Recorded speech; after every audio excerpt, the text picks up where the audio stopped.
वक्त की बड़ी खबर किसान आंदोलन से जुड़ी हुई बड़ी खबर है कि कल सरकार और किसान किसी नतीजे पर नहीं पहुंच सके, जिसके बाद 11वें दिन भी किसान दिल्ली के सभी बॉर्डर्स पर डटे हुए हैं। दिल्ली हरियाणा को जोड़ने वाले टीकरी और सिंगू बॉर्डर पर किसानों का धरना अभी भी जारी है। ये दोनों ही बॉर्डर पूरी तरीके से बंद है, जबकि गाजीपुर बॉर्डर पर किसानों ने गाजियाबाद से दिल्ली आने वाले रास्ते को बंद कर रखा है।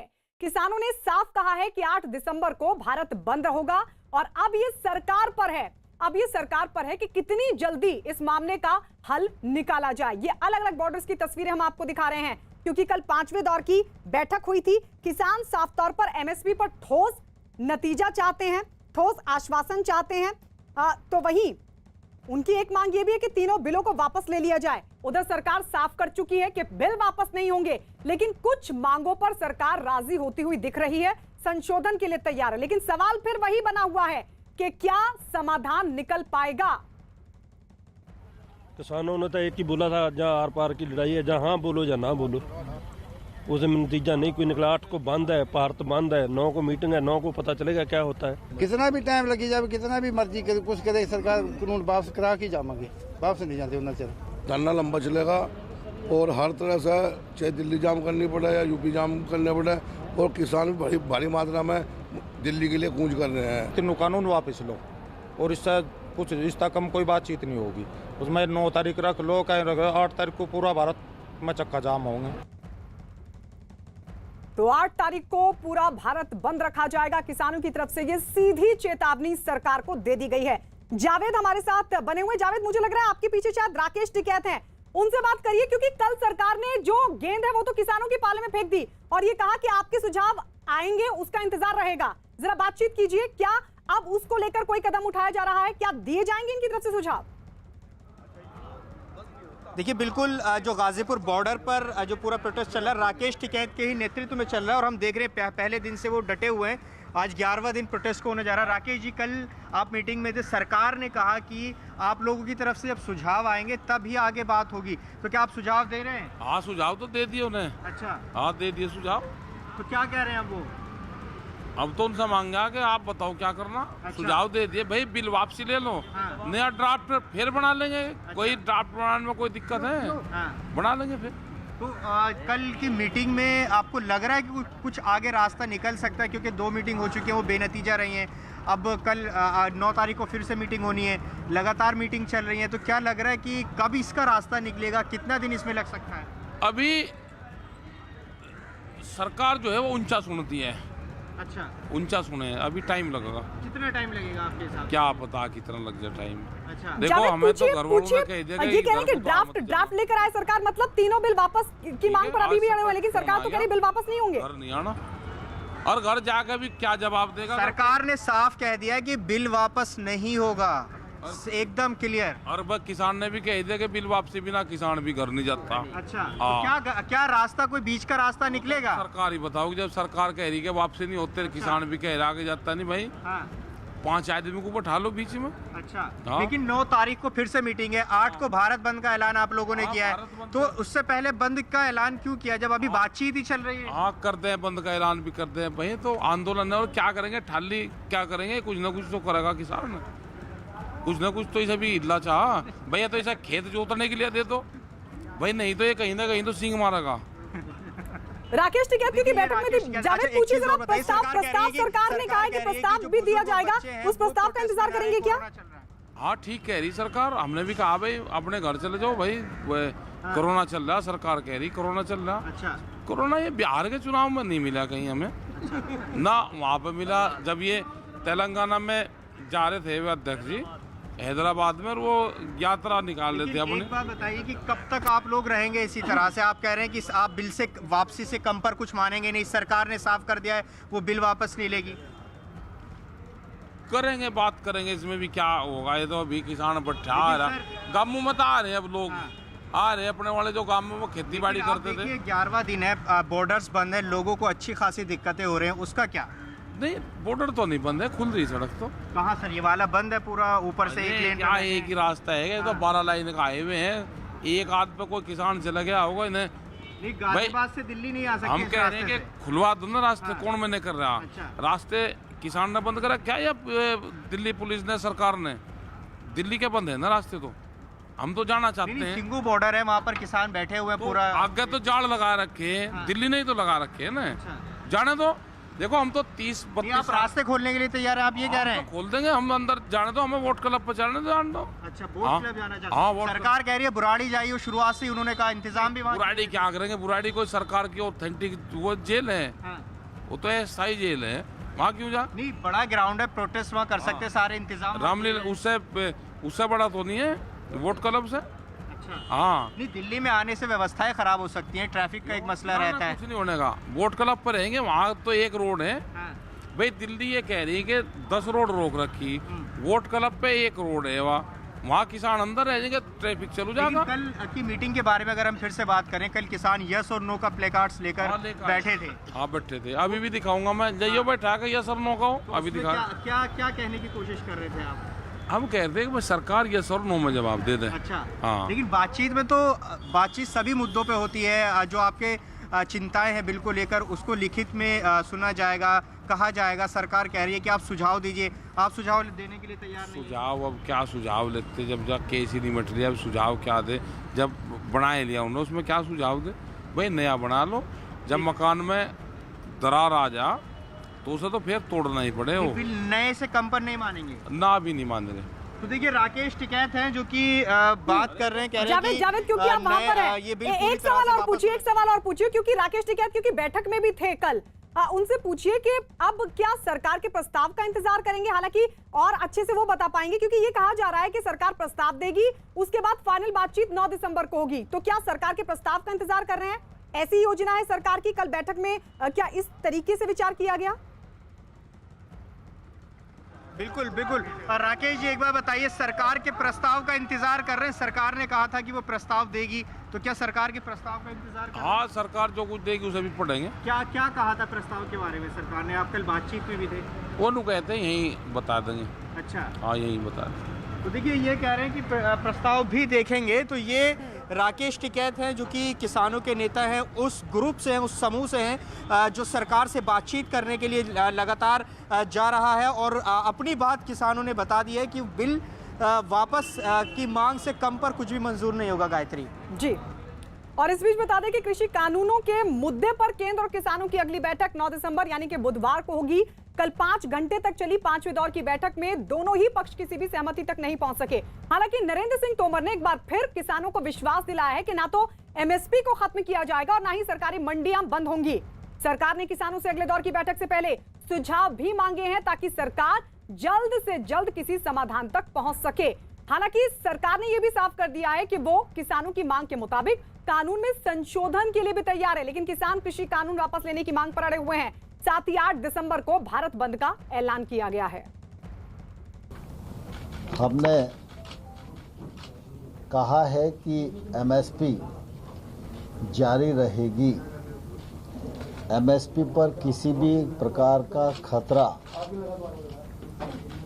और इस पर शंका करना बेबुनियाद है, लेकिन फिर भी किसी के मन में कोई शंका है तो सरकार उसका समाधान करने के लिए पूरी तरह तैयार है। अब 9 तारीख को पुनः ये बैठक होगी। तो सरकार एक बार फिर से ये कह रही है कि सुझावों का इंतजार रहेगा। राकेश टिकैत से हमने बात की, सीधे रुख कर लेते हैं सिंगू बॉर्डर। अमित सिंह भी हमारे साथ हैं क्योंकि किसानों के जो संगठन है वो कई हैं। आप भले ही तमाम किसान एक मत है, लेकिन चर्चा सभी से हो रही है। अमित, आप भी वहां पर किसानों से जानने की कोशिश कीजिए क्योंकि सरकार बार बार ये कह रही है कि अभी भी सुझावों का इंतजार 9 दिसंबर तक भी रहेगा ताकि समाधान जल्द से जल्द हो सके। वहां के किसान क्या समझते हैं? क्या सुझाव अब दिए जाने चाहिए? क्या 9 दिसंबर से पहले भी कोशिश होनी चाहिए जिसकी उम्मीद सरकार कर रही है? जी, सबसे पहले मैं आपको यहाँ की एक तस्वीर दिखा देता हूँ। देखिए, सुबह का वक्त है और जो किसान जो है पूरी तरीके से तैयार है। किस तरीके से तैयार है? ट्रैक्टर ट्रॉलियों में जो उनके मवेशियों के लिए खाना है वो लाया जा रहा है, चारा लाया जा रहा है। आप यहाँ पर देखिए ट्रैक्टर ट्रॉलियों में किस तरीके से, और जो ये ट्रॉली है, इस ट्रॉली में खाने का सामग्री है। सीधे हम इनसे बातचीत करते हैं। और कहाँ से, सत श्री अकाल, कहाँ से आ रहे हैं आप? हम पंजाब से आ रहे हैं। क्या लिए हैं? जलंधर जिला। आप क्या है इसमें? पेड़ा है, आटा डंगरा था।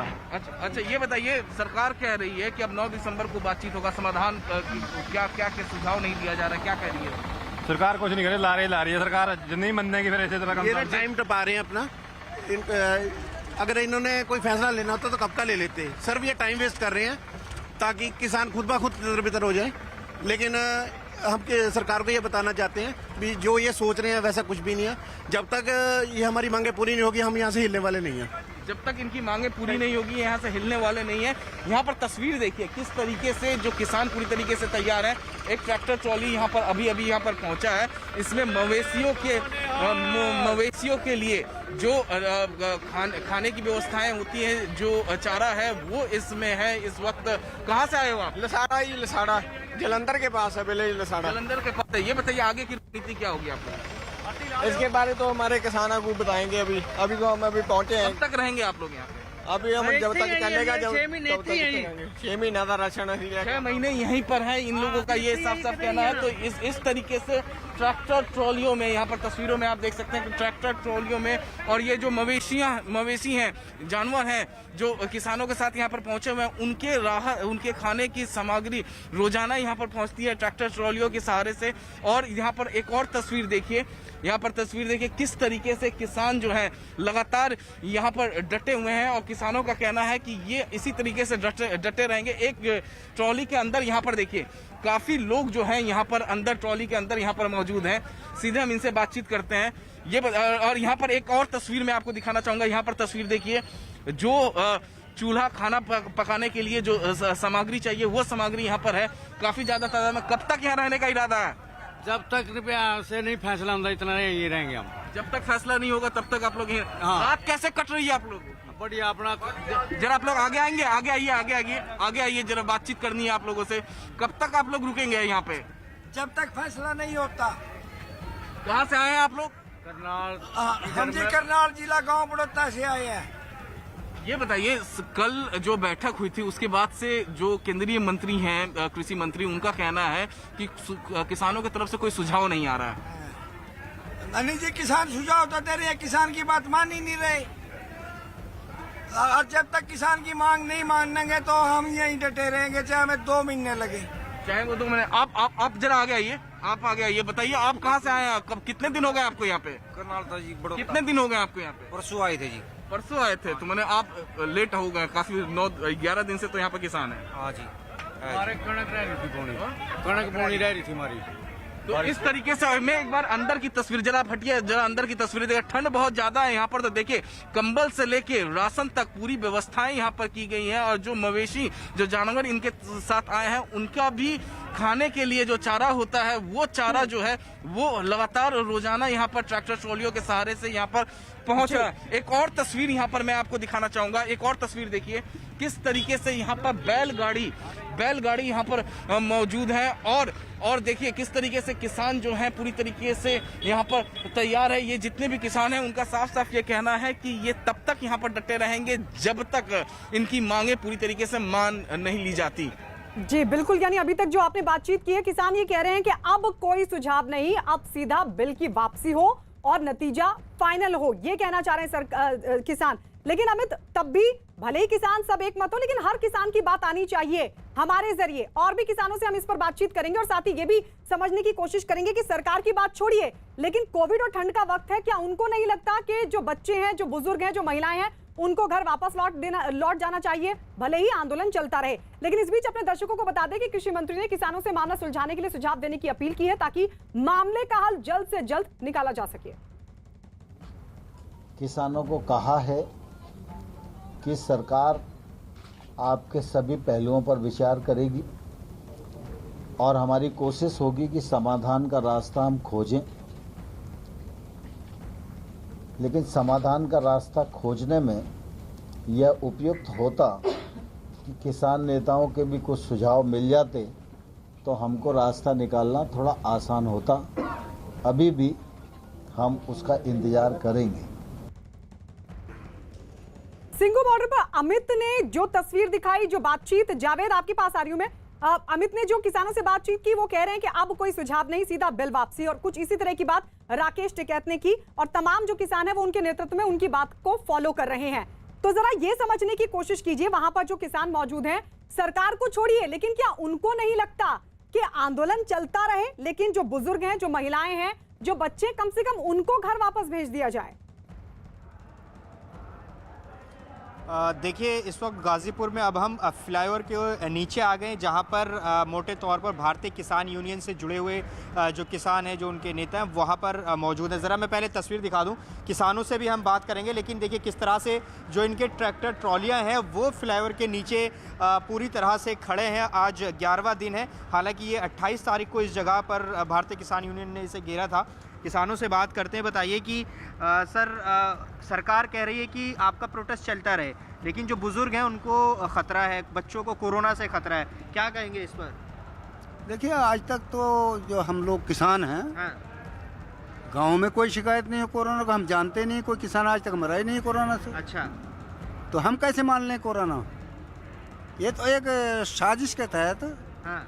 जनता को गुमराह करने के लिए इन्होंने मुद्दा बनाया। अपनी दलील है, लेकिन कोरोना का खतरा तो बरकरार है ही, लगातार जो है ठंड भी है, खतरा बना हुआ है। सरकार भी कह रही है कि बुजुर्ग और बच्चे चले जाएं। कोरोना तो है ही नहीं, किसान को कोरोना होता ही नहीं है। हाँ। जो एसी में रहते हैं उन्हें डर होता है कोरोना अच्छा, का। उन्हें कोरोना होता है। हाँ, ठंड इतनी ज्यादा है, आप खुले में यहाँ रात गुजारते, ठंड नहीं बिगड़ कपड़ों के ऐसे बैठे लोटे रहे, सारी रात हो गया मैं लोटे। अच्छा, और भी किसान है, उनसे बात करते। आपको कोई रास्ता नजर आ रहा है अब जब बातचीत लगातार सरकार से हो रही है? रास्ता सरकार के हाथ में ही है, सरकार चाहेगी तो रास्ता निकल जाएगा, नहीं चाहेगी तो नहीं निकलेगा। अच्छा, कब तक यहाँ रहेंगे इसी तरह से ठंड में? 1 साल हो जाए, 6 महीने जाए, किसान डटा रहेगा, किसान हटने के लिए तैयार। आपको नहीं लगता जो बच्चे और बुजुर्ग खास तौर से, बच्चे तो नजर नहीं आ रहे, वो सरकार कह रही है कि कोरोना का उनके लिए खतरा ज्यादा है, और है भी बुजुर्ग? किसान के ना बुजुर्ग के लिए ना बच्चे के लिए, किसी के लिए कोई खतरा नहीं है। किसान को आज तक कोरोना होया ही नहीं है, तो खतरा काहे का है?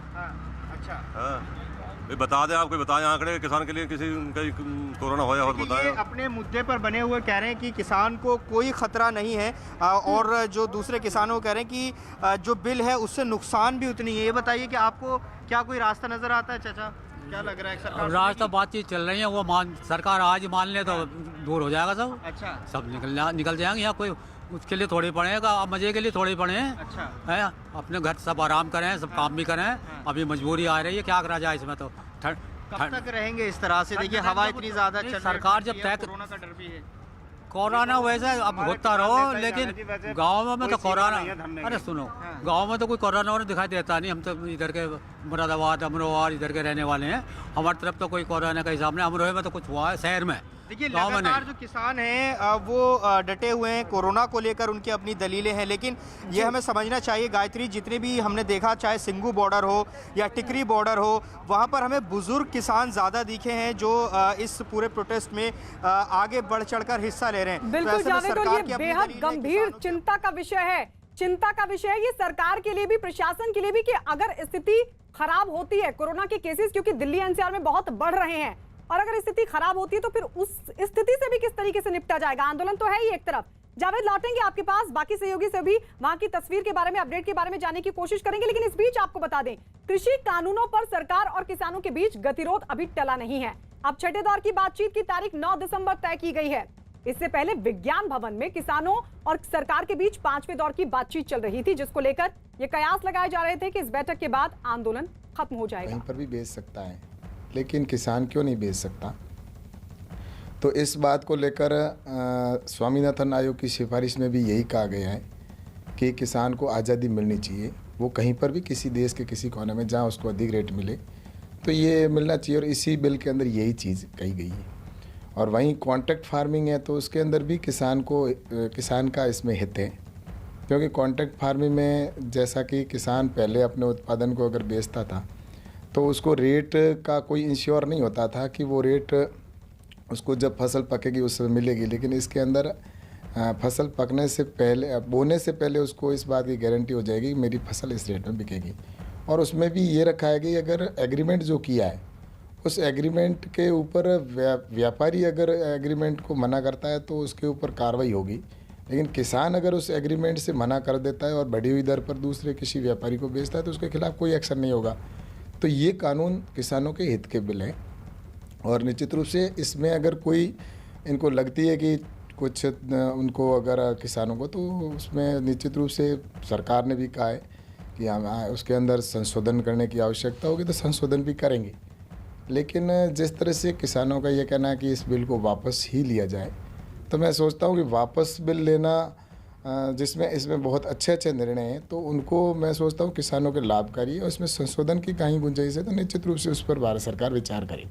सर, उसके बाद मैं उन सभी किसान भाइयों से कहना चाहूँगा कि भारत बंद करने से देश का आर्थिक नुकसान तो हो गई, और लेकिन उसके साथ ही मैं तो ये कहना चाहता हूँ उनको थोड़ा सा पीछे जाना चाहिए कि नरेंद्र मोदी जी के नेतृत्व में जिस तरह से किसानों के हित के निर्णय हुए हैं, जहाँ देखा जाए कि किसानों के लिए किसान सम्मान निधि के तौर पर भी किसान के खाते में 2-2 हज़ार रुपये डाले जा रहे हैं हर 4 महीने के अंदर, और वहीं किसानों के लिए 10,000 FPO बनाने का भी लक्ष्य लिया गया है। इससे पहले क्या था, कांग्रेस ने इस देश में 60 साल शासन किया, लेकिन उनमें किसानों का जो कृषि का बजट था देश भर का साल का, वो बजट इनके टाइम में 13 या 14 हज़ार करोड़ रुपए हुआ करता था। लेकिन आज नरेंद्र मोदी जी की इस सरकार में इस साल का बजट है वो 1,37,000 करोड़ रुपए है, और वहीं सीधा 75,000 करोड़ तो सीधा किसान को डायरेक्ट बेनिफिट के तौर पर, जो सम्मान निधि के तौर पर किसान सम्मान निधि के पैसे जाते हैं 2-2 हज़ार रुपये, वही रकम 75,000 करोड़ रुपए होती है। तो मैं सोचता हूँ नरेंद्र मोदी जी का लक्ष्य है कि किसान की इनकम डबल करना 2022 तक, और उसको पूरा करने के लिए ऐसे कृषि के सुधार लाने की आवश्यकता थी इन बिलों के अंदर, और निश्चित रूप से इससे किसान को लाभ होगा। इसलिए किसानों को मैं तो यही सोचता हूँ कि निश्चित रूप से इस 8 तारीख को वो संयम बरतेंगे, और 9 तारीख को जो मीटिंग होगी उसके अंदर जो वापस वार्ता या जैसे भी ड्राफ्ट होगा तो उसकी उनको सूचना देकर कि इसमें सुधार होगा, वो निश्चित रूप से करेंगे। भारत सरकार की ओर से हमेशा किसानों के साथ भारत सरकार रही है, तो इसलिए मैं सोचता हूं कि किसान के हित में नरेंद्र मोदी जी ने जो निर्णय लिए हैं उनके ऊपर देश का किसान है वो नरेंद्र मोदी जी के साथ में। आप चाहेंगे तो रिटर्न में भी सरकार दे देगी, इसके बावजूद फार्मर्स बहुत कन्विंस्ड नहीं दिखे। उन्होंने कहा हम पहले ड्राफ्ट पढ़ेंगे, 9 तारीख को उसे पढ़कर विचार विमर्श करेंगे और फिर मीटिंग में आएंगे। ये बात नरेंद्र सिंह जी तोमर साहब ने भी कही, और हमारे प्रधानमंत्री माननीय नरेंद्र मोदी जी ने भी इस बात को रखा है और कहा है कि MSP आगे जारी रहेगी। निश्चित रूप से इसके ऊपर हमारे देश के किसानों को किसी प्रकार का किसी के झांसे में आने की ज़रूरत नहीं होती। मैं नहीं समझता कि किसी के बहकाव में आने की ज़रूरत है, क्योंकि नरेंद्र मोदी जी जो कहते हैं वो होता है। और MSP के ऊपर खरीद के लिखित में देने की बात है तो वो भी दे सकते हैं, इसलिए भारत सरकार नरेंद्र सिंह जी तोमर साहब ने इस बात को स्पष्ट कर दिया है।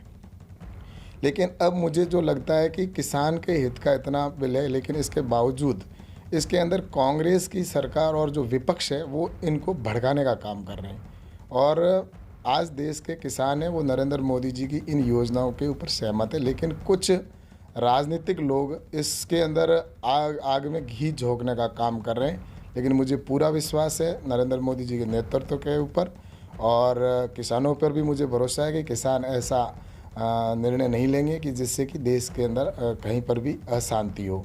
लेकिन मैं सोचता हूँ इस बिल के माध्यम से किसान को आज़ादी मिली है।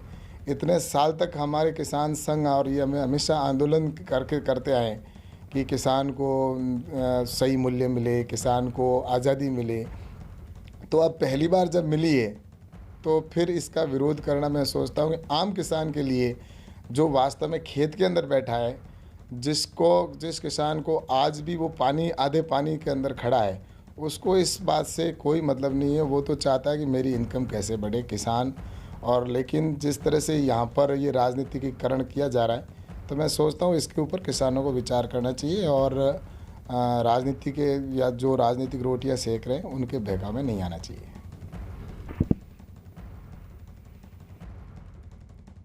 तो कृषि राज्य मंत्री कैलाश चौधरी को आप सुन रहे थे। 4 बड़ी बातें उन्होंने कही। कहा संशोधन के लिए तैयार, दूसरी बात बिल वापस नहीं होगा, तीसरी बात कहा किसानों पर भरोसा है कि वो कहीं कुछ ऐसा कदम नहीं उठाएंगे जिससे कहीं पर भी अशांति हो, और चौथी बड़ी बात उन्होंने कही कि इस सब के पीछे, आंदोलन के पीछे कहीं ना कहीं किसानों को विपक्षी दल खासकर कांग्रेस भड़काने का काम कर रही है। लेकिन इस सब के बीच सवाल वही है, सरकार बार बार दोहरा रही है बिल बहुत अच्छा है, सवाल ये खड़ा होता है कि या तो सरकार की ये अच्छी बातें बिल में कही गई हैं जो वो किसान समझ नहीं पा रहे हैं, या फिर सरकार समझाने में नाकाम है, क्योंकि दिक्कतें किसानों की भी हैं और दिक्कतें उन लोगों की भी हैं जो दिल्ली, हरियाणा और यूपी बॉर्डर से होकर गुजरते हैं और उनके लिए फिलहाल रास्ते बंद हैं, क्योंकि कुछ एक रास्ते ही खुले और उन्हें भी खासी दिक्कतों का सामना करना पड़ा। लेकिन इस सब के बीच सरकार और किसानों के बीच का जो गतिरोध है वो अभी तक टला नहीं है।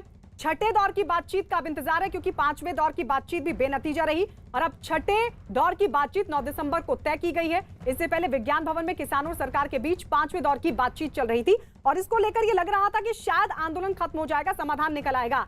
लेकिन अब खबर है कि किसान अभी भी अपनी मांगों पर अड़े हुए हैं और यही वजह है कि अब सरकार और किसानों के बीच बुधवार को एक और दौर की बातचीत होगी।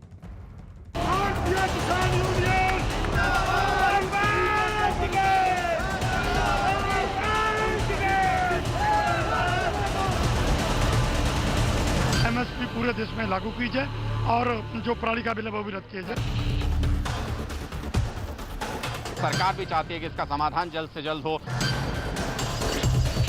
सरकार को झुकाने की तैयारी करके आया है और सरकार को झुका के ही दम लेगा।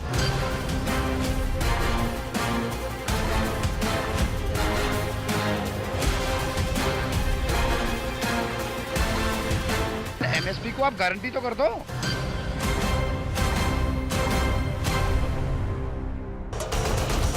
पांचवें दौर की बातचीत, विज्ञान भवन में बैठक में 40 किसान नेता, संशोधन को तैयार सरकार, मांगों पर अड़े किसान, वापस नहीं होगा कानून।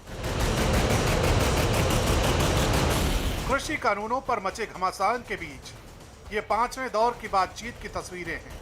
40 किसानों का जत्था विज्ञान भवन में आयोजित बैठक में पहुंचा तो आशंकाओं के तमाम बादल मंडराते नजर आए। सरकार की तरफ से 3 मंत्रियों की अगुवाई वाली इस बैठक में किसान नेता आर पार के मूड में दिखाई दिए। बैठक में मोर्चा संभालते हुए कृषि मंत्री नरेंद्र सिंह तोमर ने साफ कर दिया कि सरकार कृषि कानूनों को वापस नहीं लेगी। हालांकि कृषि मंत्री नरेंद्र सिंह तोमर ने किसानों को ब्रीफ करते हुए कहा कि सरकार कृषि कानूनों में संशोधन के लिए राजी है। कृषि मंत्री ने बैठक के दौरान किसानों को यह भी कहा कि सरकार सुझावों पर विचार करेगी, जिसके बाद किसान नेताओं ने कहा कि वो कानून में किसी भी तरह के संशोधन को राजी नहीं। किसानों ने साफ कहा कि तीनों कानून वापस लिए जाएं। किसानों की तरफ से आर पार की इस जंग में बैठक के बीच वॉकआउट के भी हालात बन गए। हालांकि मान मनोवल के बाद किसानों को दोबारा बैठाया गया। बैठक के दौरान तीनों मंत्री मीटिंग रूम से बाहर चले गए। ऐसा इसलिए किया गया ताकि किसान नेता आपस में बैठकर चर्चा कर लें कि वो सरकार के प्रस्ताव पर आगे बढ़ने को तैयार हैं या नहीं। जिसके बाद किसानों ने सरकार के प्रस्ताव पर आपस में चर्चा की। बैठक के इस लंबे दौर के बाद लंच का भी वक्त आया। सरकार के रुख से उखड़े किसान शांति से लंच करने लगे, लेकिन इस बीच कयासों का बाजार और गर्म होने लगा। आज तमाम सारे विषयों पर पूर्ववत बात होती रही और हम लोग चाहते थे कि कुछ विषयों पर स्पष्टता से कुछ सुझाव हमें मिल जाएं, लेकिन बातचीत के दौर में यह संभव नहीं हो सका। अब 9 तारीख को पुनः ये बैठक होगी। कृषि कानूनों को वापस लेने की मांग पर अड़े किसानों के साथ 5वें दौर की बातचीत भी विज्ञान भवन में ही आयोजित की गई। इस बैठक में 40 किसान नेता मौजूद रहे, जबकि सरकार की तरफ से कृषि मंत्री नरेंद्र सिंह तोमर, पीयूष गोयल और सोम प्रकाश शामिल रहे। इससे पहले किसान अड़े तो मोर्चा देश के प्रधानमंत्री नरेंद्र मोदी ने संभाल लिया। किसान आंदोलन पर एक्शन में आए पीएम ने 4 मंत्रियों के साथ करीब 3 घंटे लंबी बातचीत की। इस बैठक के दौरान पीएम मोदी के आवास पर किसानों के मुद्दे पर चर्चा की गई। इस हाई लेवल मीटिंग में पीएम मोदी ने केंद्रीय गृह मंत्री अमित शाह, रक्षा मंत्री राजनाथ सिंह, वाणिज्य और उद्योग मंत्री पीयूष गोयल और कृषि मंत्री नरेंद्र सिंह तोमर मौजूद रहे। बैठक को लेकर पीएम मोदी की गंभीरता ऐसे ही समझी जा सकती है कि इस दौरान उन्होंने अमित शाह के साथ अलग बैठकर भी कृषि कानून से जुड़े मुद्दों पर चर्चा की। किसानों के डर और सरकार के तर्क के बीच सच्चाई आखिर क्या है, इसे भी समझना जरूरी है। सबसे पहले देखते हैं कि आखिर कृषि कानूनों को लेकर भ्रम क्या है। एमएसपी का सिस्टम खत्म हो जाएगा, मंडियों के बाहर उपज बेचेंगे तो मंडियां खत्म हो जाएंगी। ई नाम जैसे सरकारी पोर्टल का क्या होगा? किसान कीमत तय नहीं कर पाएंगे। छोटे किसान कॉन्ट्रैक्ट फार्मिंग कैसे करेंगे? विवाद की स्थिति में बड़ी कंपनियों को फायदा होगा। बड़ी कंपनियां आवश्यक वस्तुओं का स्टोरेज करेंगी, इससे कालाबाजारी बढ़ सकती है।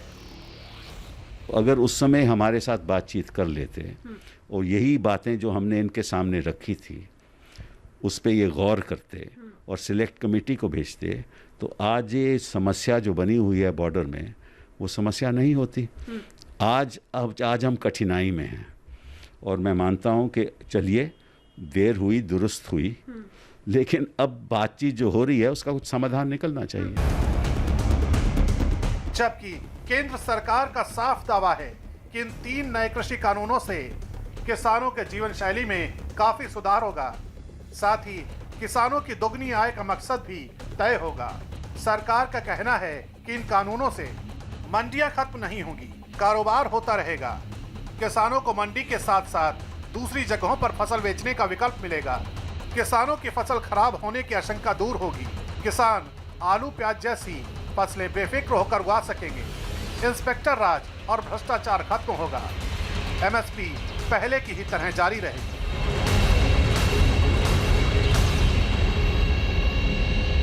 अगर एक मजदूर के हित के लिए किया जाएगा तो पूंजीपति के हित को धक्का लगेगा, पूंजीपति के हित को देखेंगे तो मजदूर के हित को धक्का लगेगा। सरकार का काम है कि पूंजीपति के हित को भी देखे और मजदूर के हित को भी देखे, दोनों को संरक्षण दे। जिस तरह से बातचीत का दौर लंबा खिंचता जा रहा है उससे ये साफ होता है कि बिना किसी ठोस रास्ते के किसान हरगिज पीछे हटने वाले नहीं हैं।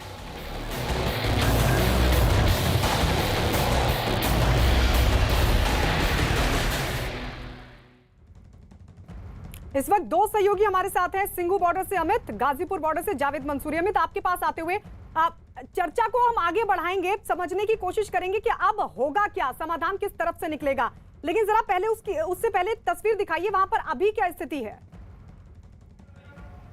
जी हाँ, बिल्कुल, मैं आपको सीधे पहले तस्वीरें दिखाता हूँ। देखिए, सबसे पहले तो यहाँ पर किसानों ने वो पूरी व्यवस्था की है, जो उनके साथ जो मवेशी आए हुए हैं, जो जानवर आए हैं, उनके चारा खाने का व्यवस्था, और किस तरीके से जो चारा खाने के लिए खिलाने का जो व्यवस्था है वो ट्रैक्टर ट्रॉली के सहारे जो है वो चारा यहाँ पर लाया जा रहा है। उसके बाद जितने मवेशी हैं उनको यहाँ पर लाकर जो मवेशियों के जो मालिक हैं, जानवरों के मालिक हैं, उनको कहा जा रहा है कि वो अपने मवेशी लाएं और लाकर यहाँ पर उसे चारा दे। दूसरी यहाँ पर तस्वीर देखिए, यहाँ पर एक बैलगाड़ी थी, इससे पहले हमने आपको यहाँ पर तस्वीर दिखाई थी, और इस बैलगाड़ी पर आप देख सकते हैं कि जो बैल था उसको यहाँ पर चारा दिया जा रहा है। एक और तस्वीर मैं आपको यहाँ पर दिखाता हूं। जावेद के पास चलते हैं। जावेद वहां की तस्वीर दिखाइए जरा। देखिए, अगर व्यवस्थाओं की बात करें तो पहले दिन से ही गाजीपुर बॉर्डर पर किसानों की व्यवस्थाएं, जो ठहरने की व्यवस्था है वो आप देखिए, जो ट्रॉली ट्रैक्टर जुड़ी है उसी में कर रखे हैं। लेकिन कुछ किसान हैं हमारे साथ, उनसे बात करते हैं। ये बताइए कि क्या अब आगे का रास्ता कुछ निकलता हुआ नजर आ रहा है, जिस तरह से बातचीत सरकार लगातार कर रही है? सरकार तो केवल झूठ बोलकर आश्वासन दे रही है, बातचीत के करने के मूड में नहीं है सरकार तो गुमराह कर रही है केवल। ठीक है, देखिए, गुमराह कर रही है, ऐसा लोगों का यहाँ पर लगातार कहना। और यहाँ पर ठीक है जावेद, लौट रहे हैं आपके पास, लौट रहे हैं। इस बीच एक बड़ी खबर अपने दर्शकों को बता दें, बड़ी खबर जो मुंबई से मिल रही है। मुंबई के लालबाग इलाके में साराभाई नाम की रिहायशी बिल्डिंग में सिलेंडर गैस लीक होने की वजह से धमाका हुआ, जिसमें 16 लोग गंभीर रूप से जख्मी हो गए। 8 लोगों की हालत गंभीर बताई जा रही है, जिनका अस्पताल में इलाज चल रहा है। जानकारी है कि जिस घर में गैस सिलेंडर में धमाका हुआ उस घर में मेहंदी की रस्म चल रही थी, तभी गैस सिलेंडर में धमाका हुआ, जिसके बाद वहां अफरा तफरी मच गई। इस धमाके में लड़की के पिता और भाई भी जख्मी हुए हैं। धमाका इतना जबरदस्त था कि घर की छत और दीवार गिर गए, जिसकी चपेट में कई लोग आ गए। बताया गया कि धमाके के बाद वहां आग लग गई, जिस पर दमकल विभाग की कई गाड़ियों ने कड़ी मशक्कत के बाद काबू किया। दो तस्वीर आपके सामने, जबरदस्त धमाका, गैस लीक होने के बाद सिलेंडर में धमाका और धमाके में कई लोग जख्मी हुए, कई की हालत गंभीर बनी हुई है। बताया जा रहा है कि इस घर में शादी थी, मेहंदी की रस्म चल रही थी और इसी दौरान गैस लीक होने के बाद सिलेंडर में हुआ जबरदस्त धमाका। मुंबई के लालबाग इलाके की एक रिहायशी इमारत में जो है सिलेंडर की गैस लीक होने के बाद हुए विस्फोट के बाद ये स्थिति है और साफ तौर पे आपको दिखाई पड़ेगा पूरा जो सामान है वो जो है तबाही, उसकी पूरी तबाही का मंजर आपको दिखाई पड़ेगा। गैस लीक होने के बाद जो ब्लास्ट हुआ उसके चलते जो घर की इमारत की छत थी वो प्रभावित हुई और साथ ही साथ जो दीवारें हैं वो पूरी तरह से ढह गई थी। सबसे अहम बात कि 16 लोग घायल हुए हैं, आसपास के जो रहने वाले लोग हैं वो घायल हुए हैं। मंगेश नाम के व्यक्ति का जो है ये घर था, जिनके घर में शादी थी, उनकी बेटी की शादी थी और इसी दरमियान जो है अचानक जो मेहंदी की रस्म पूरी की जा रही थी उसके दरमियान जो है अचानक जो है गैस लीक होने शुरू हुई। इसके बाद आसपास के लोग इकट्ठा यहाँ पर होने शुरू हुए और फिर अचानक ही जो ब्लास्ट हुआ उसकी चपेट में न केवल ये घर बल्कि पास पड़ोस के भी घर वो पूरी तरह से इसकी चपेट में आ गया और तबाही का मंजर आपको दिखाई पड़ रहा है। सबसे अहम बात यहाँ पे जो लोग थे उन्हीं लोगों से बातें। एक बात बताएं, जब ये ब्लास्ट हुआ उस वक्त आप लोग कहाँ पे थे और किसके घर की ये शादी हो रही थी? ये मंगेश राणे करके हैं, उनके बेटी की 9 तारीख को शादी है, उनकी आज हल्दी थी। हम उनके एग्जैक्ट सामने रहते हैं। ये सुबह 7 बजे हुआ, मैं और मेरा भाई हम लोग घर पे सोए थे और उनका सब खाना बनाना सब चल रहा होगा, प्रोग्राम्स एज यूजुअल, और अचानक से 7 बजे बहुत जोर से ब्लास्ट का आवाज़ आया और हम लोग जो बेड पे सोए थे हम लोग उड़ के नीचे गिर गए। तो देखा क्या हो रहा है, तब तक उनके यहाँ से जो एक वर्कर था जो काम कर रहा था वो उड़ के अंदर हमारे घर में आ चुके थे। दरवाज़ा तोड़ के खिड़की तोड़ के वो हमारे घर के अंदर गिरे हुए थे और जो जिस वजह से वो गिरे, जैसे वो गिरे पूरे बर्न थे। उसके बाद उनके सर को हम लोग के घर का टेबल लगे वो और ब्लड शेड हो गया और वो ब्लास्ट के बाद और एक हल्का सा और एक जोर से आवाज़ आया। जब तब तक यहाँ पे बहुत चहल पहल मच चुका था। उनका ये घर है जिनके घर शादी थी और शादी के दौरान जो मेहंदी की रस्म है वो पूरी की जा रही थी, सारी चीज़ें की जा रही थी। इस दरमियान ही अचानक जो है वो गैस लीक होना शुरू हुई। गैस लीक होने के साथ ही जब धमाका हुआ तो उस धमाके में जो छत है वो पूरी तरह से प्रभावित हुई और साथ ही साथ जो दीवारें हैं वो जो है एक पूरी तरह से ढह गई। और यहाँ पर देखें जो मलबा है वो आपको दिखाई पड़ेगा। शादी का पूरा माहौल था, तैयारियां थी, मेहंदी की रस्म पूरी की जा रही थी। 9 तारीख को शादी थी मंगेश राणे के घर और ऐसे में अचानक ही गैस का लीक होना जो है वो ब्लास्ट की वजह बना। फिलहाल 16 लोग घायल हैं, बुरी तरह से जो है वो 8 लोग जख्मी हैं और इन सभी 8 लोगों को फिलहाल जो है केएम अस्पताल में एडमिट कराया गया है। यहाँ पे देखें ये दरवाज़ों का मंजर देखें, ये दरवाजे पूरी तरह से अपनी जड़ों से उखड़ गए। जब ब्लास्ट हुआ तो जो चश्मदीद हैं वो बताती हैं कि वो सामने के घर में रहती हैं और दरवाजे बंद थे, लेकिन जब ब्लास्ट हुआ तो एक व्यक्ति जो घर में काम कर रहा था वो पूरी तरह से दरवाजे को तोड़ते हुए जो है वो अंदर टेबल से जा टकराया। वो पूरी तरह से झुलसा हुआ था। जब वो दरवाजे को तोड़ते हुए यहाँ से दूसरी तरफ के दरवाजे को तोड़ते हुए ब्लास्ट के फोर्स की वजह से टकराया और वो पूरी तरह से झुलसा हुआ था। उसे भी अस्पताल में एडमिट कराया गया। फिलहाल 8 लोग जो हैं वो सीरियस हैं।